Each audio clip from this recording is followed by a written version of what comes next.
Frères et sœurs congolais, lorsque je suis arrivé au pouvoir, le pays était dans une situation de crise. À la suite d'une longue période d'instabilité politique et d'incertitude, l'élection présidentielle qui a consacré notre victoire, votre victoire, continue de susciter beaucoup d'espoir partout dans notre pays et même au-delà de nos frontières. Le jour de mon investiture, je vous ai bien entendu me rappeler « Félix, Papa alobaki, le peuple d'abord ». Les défis de notre pays sont immenses.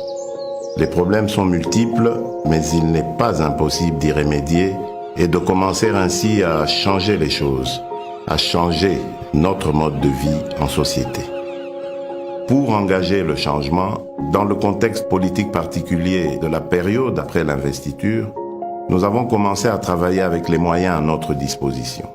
Pourquoi ? Parce que face au désir ardent de changement immédiat qui traverse tout le pays, nous avions décidé de ne pas croiser les bras en spectateurs passifs. Pourquoi ? Parce que quand on veut changer les choses, on n'attend pas de réunir toutes les meilleures conditions. Nous avons lancé le programme des 100 jours. Ce programme ne va sûrement pas résoudre tous nos problèmes en quelques mois, mais il est un début de solution. Nous avons commencé à doter nos villes de certaines infrastructures routières et d'apporter les réponses dans la production agro-industrielle ainsi que dans le domaine de la santé et dans bien d'autres. Nous avons ouvert plusieurs chantiers un peu partout. Ces chantiers, une fois finalisés, vont soulager déjà quelques-uns de nos problèmes. Certains d'entre nous pourront ainsi rentrer plus tôt chez eux et sans subir le stress des embouteillages, ou voyager plus facilement d'une ville à une autre, ou évacuer plus rapidement leurs produits et les acheminer vers d'autres marchés pour les vendre plus vite. D'autres vont enfin avoir accès à l'éclairage public, à l'électricité, à l'eau dans leurs habitations.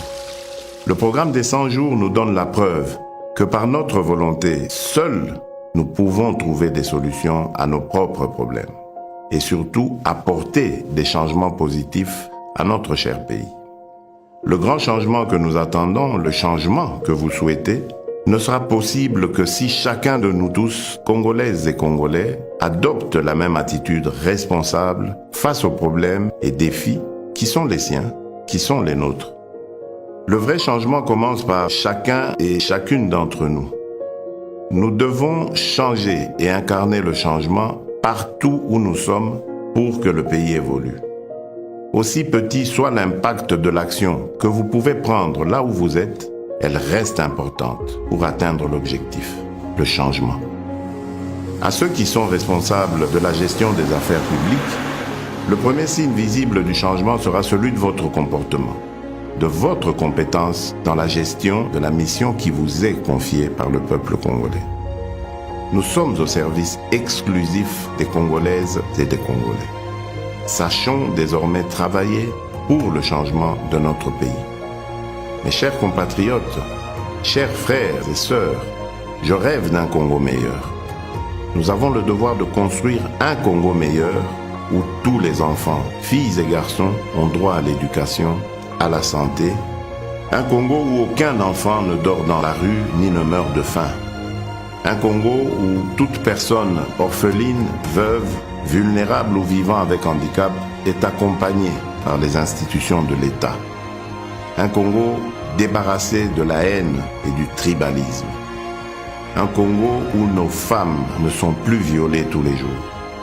Un Congo où il n'y a plus de guerre. Un Congo où il n'y a pas une province contre une autre province. Un Congo où il n'y a pas ceux de là-bas et ceux d'ici. Un Congo où il n'y a pas ceux d'une église contre ceux d'une autre église. Un Congo où il n'y a pas un camp politique contre un autre camp politique. Je veux un Congo où il n'y a qu'un seul camp, le camp des Congolais unis et fiers de notre riche diversité. Un Congo de changement des mentalités. Nous avons le devoir de porter le grand rêve et de redonner de la grandeur à notre pays. De bâtir un Congo debout et digne, un Congo des travailleurs responsables, vigilants et gardiens de nos lois. C'est le Congo que je veux pour nous tous. C'est ce Congo-là, notre Congo, pour lequel vous m'avez donné le mandat. Ce Congo est possible si nous acceptons de changer dès à présent. Oui, ce Congo est possible. Que Dieu bénisse la République démocratique du Congo.